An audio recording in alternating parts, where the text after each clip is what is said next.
So what did you notice from your neighbor? What are they paying attention to more? Problem or the result? We should not focus on the problem. We should find out the solution and to achieve the goal. Greater part of your focus on the solution, yes. Yeah. You can't completely ignore the problem. Yeah.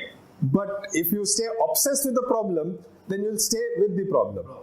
Yeah. So what did in the wordings of your neighbor's statement of goal, what came out? Were they focusing on the result or were they focusing on the problem? Problem? Sorry? Okay, so your Problem is more of a background. yeah.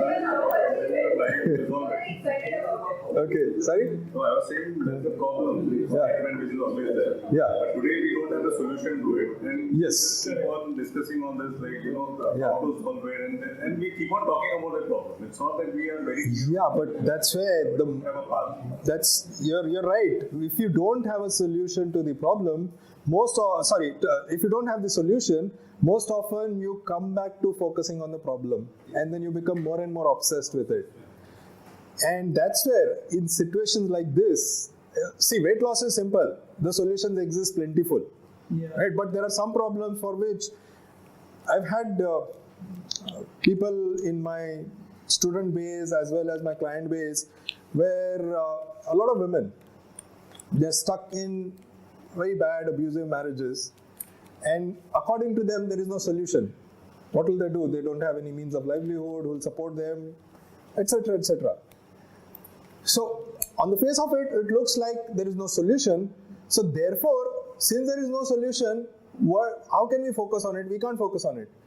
What else is there to focus on? Problem. So the mind gets focused on the problem and becomes obsessed with it.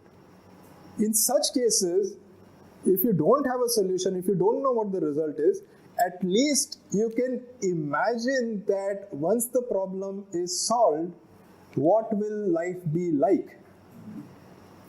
And start setting your focus of attention to that. You don't know whether there is a solution or not, but you can always dream to have a solution. You can always have a dream that what will it be like after I have a solution.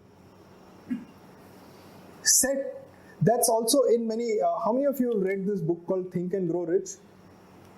Napoleon Hill, very old book. You have? He talks about the power of desire in setting the intention.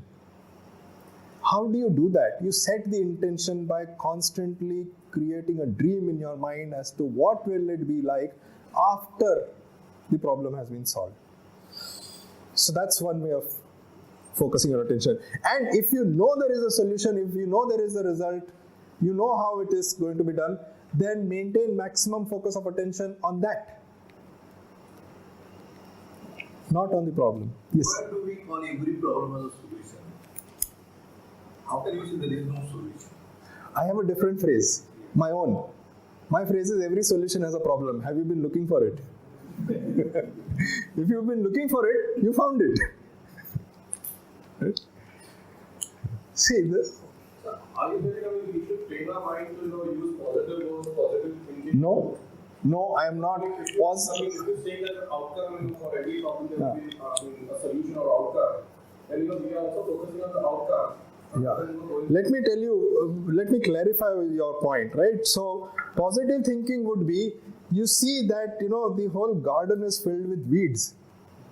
And then you say, there are no weeds, this is a good garden, That's positive thinking, that's bullshit. My point is, yes, there are weeds. Now what do you want over there? Do you want a beautiful garden? What will that beautiful garden look like? What do you want to see? Do you want to see flowers? Do you want to see plants or decorative plants? Which kind? What colors do you want to see?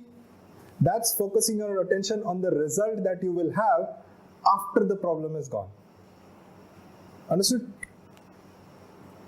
So there's a difference between positive thinking and what I am talking about. And sir, over here, you are already making an outcome that there will be a beautiful garden. Yes. And you would be Yes. a plant. And Yes. Sometimes we don't have a solution or outcome that the beautiful garden should be there. Then you have to ask yourself, what do you want? You know you don't want that. Great. What do you want instead? A lot of times, people who have been obsessed with the problem side of the situation, you ask them this question and they'll go, I don't know what I want. It happens. Yeah. Can you take an example? 1 minute. Sorry? There's two ways to look at it. There's a problem, there's a solution. Means you need to go do root cause analysis. You focus on the problem, find where the problem lies. Personally, that is an approach. It has its own origins and has its own model of working. Personally, I don't subscribe to that. My point is, whatever be the cause, let me focus on what do I want, and let me just get to that. I may indirectly fix the cause, but that may happen by my focus of attention being on the solution, the result that I want, rather than digging into the problem. Also, there's a chance that the result is also not clear. What Yes. I want, like you just said. Yes. Not sure. Yes. And we don't want the weeds, or I really want the beautiful garden. So Yeah. that is also like. Absolutely. Absolutely. Results are not clear. Right? You were saying something. So you say the solution has a problem. So there are many a times Yeah. wherein we have a problem, but due to situation we are unable to address it or come to a solution. Like for example, let's take the weight losing plan. Okay, now for 2018, I have my agenda that I'm going to get my 6 packs in this much time. Okay. Now due to work and due to a very busy schedule, I'm unable to go to the gym or unable to give myself that time. So what do I do in such a situation? Like how do I? Let me go through all the steps. There are 7 reasons, 7 steps to this to make it work. So I'll go through it.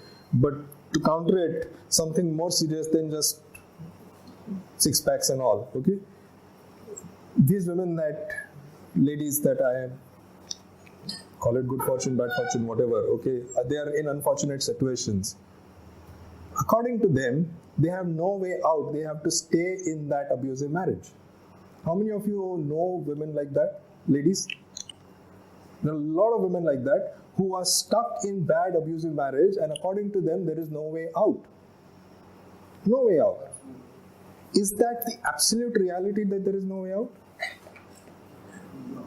How many women are out there who walked out of these abusive marriages with nothing in hand, just the clothes that they had, and they even took their children, and somehow or the other they have survived, and some of them have even thrived. How did they do it then? Right?